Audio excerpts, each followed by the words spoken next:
أعوذ بالله من الشيطان الرجيم بسم الله الرحمن الرحيم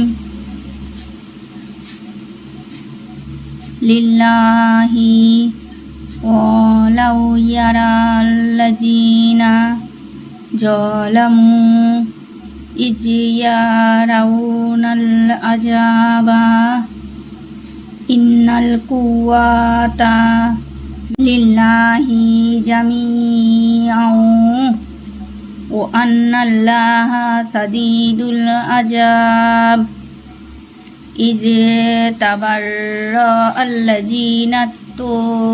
তুবিউ মিনাল্লাযীনা তাবাউ ওয়া রাআউল আযাবা وتقطعت بهم الأسباب وقال الذين اتبعوا لو أن لنا كرة فنتبرأ منهم كما تبرأوا منا كذلك يريهم الله أعمالهم حسرات عليهم وما هم بخارجين من النار يا أيها الناس كلوا مما في الأرض حلالا طيبا ولا تتبعوا خطوات الشيطان إنه لكم عدو مبين إنما يأمركم بالسوء والفحشاء وأن تقولوا على الله ما لا تعلمون وإذا قيل لهم اتبعوا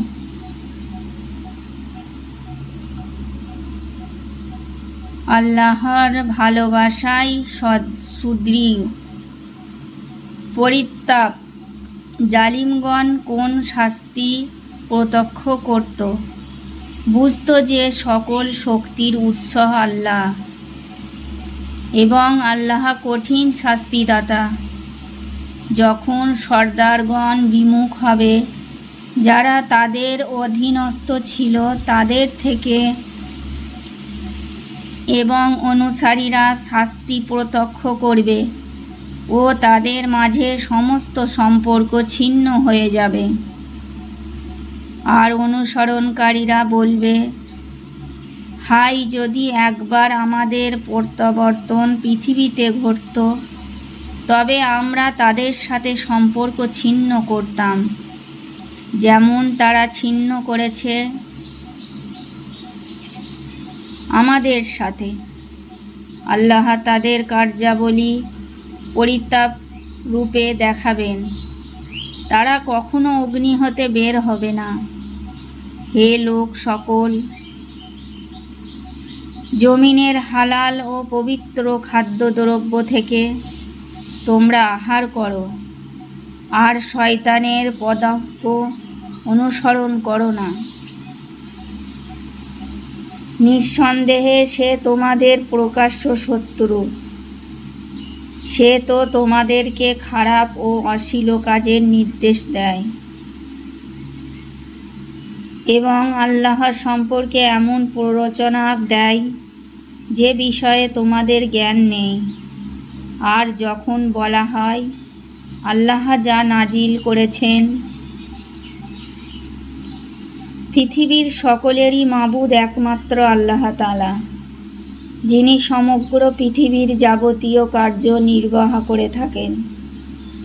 এটা কেমন করে সম্ভব তার এ দাবি সত্য হলে তিনি এর প্রমাণ আনয়ন করুন। অতএব আল্লাহ তাআলা পরবর্তী আয়াতে নিজের অসীম ক্ষমতার নিদর্শন সমূহ বর্ণনা করেছেন।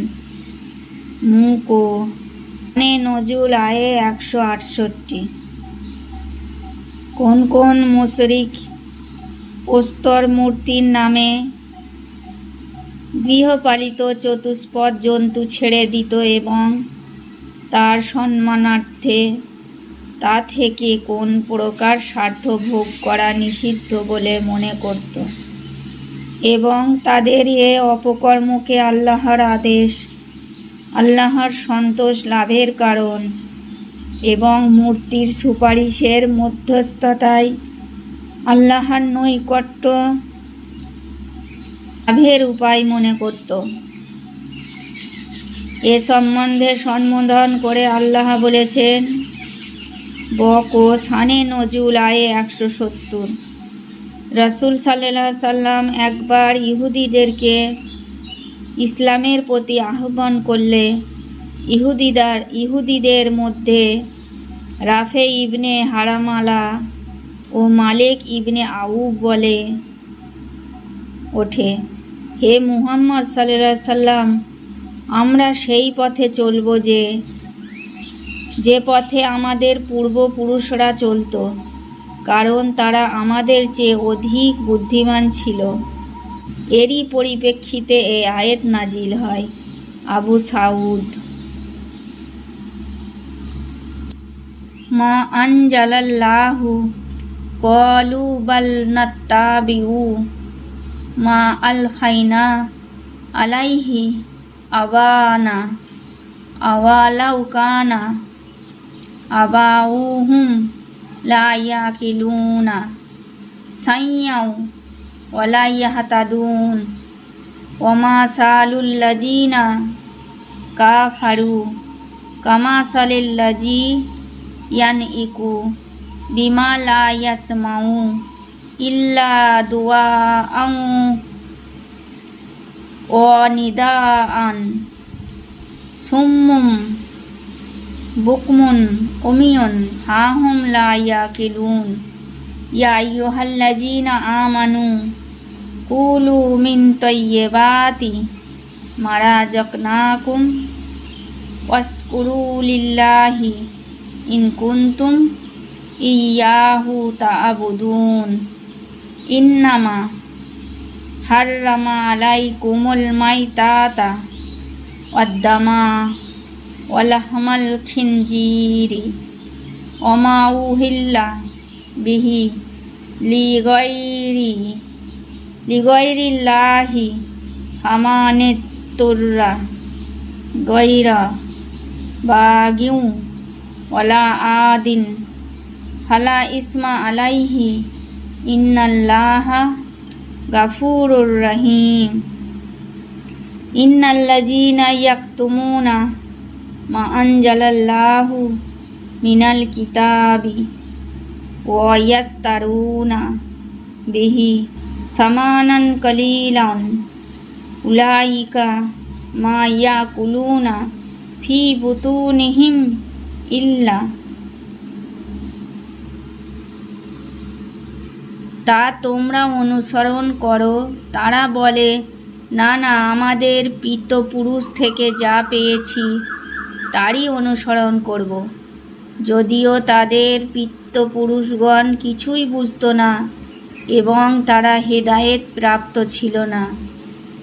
যারা কুফরি করে তাদের উপমা হলো যেমন কোন ব্যক্তি এমন পশুকে ডাকে যে শুধু চিৎকার ধ্বনি ছাড়া কিছুই শ্রবণ বোঝে না, করে না। তারা বধির, বোবা ও অন্ধ, সুতরাং তারাই কিছুই বুঝতে পারে না। হে বিশ্বাসীগণ, তোমাদেরকে আমি যে পবিত্র রিজিক দিয়েছি তা থেকে আহার করো আর আল্লাহর কৃতজ্ঞতা প্রকাশ করো।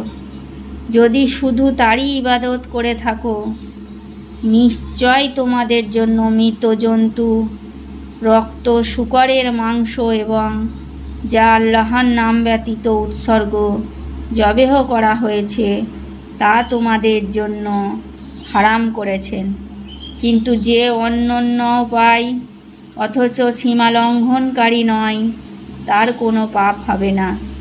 আল্লাহ ক্ষমাশীল মেহেরবান। আল্লাহ যে কিতাব নাজিল করেছেন, যারা তা গোপন করে ও বিনিময়ে স্বল্প মূল্য গ্রহণ করে, তারা নিজেদের উদরে অগ্নি ছাড়া কিছুই ভক্ষণ করে না। শানে নজুল আয়ে 173। হযরত ইবনে আব্বাস রাদিয়াল্লাহু তাআলা বলেন, এ আয়াত নাজিল হয়েছে কয়েকজন ইহুদি সর্দারের ব্যাপারে। তারা হলো কাবা ইবনে আশরাফ, মালিক ইবনে সায়াফ ও হুয়াই ইবনে আখতাব।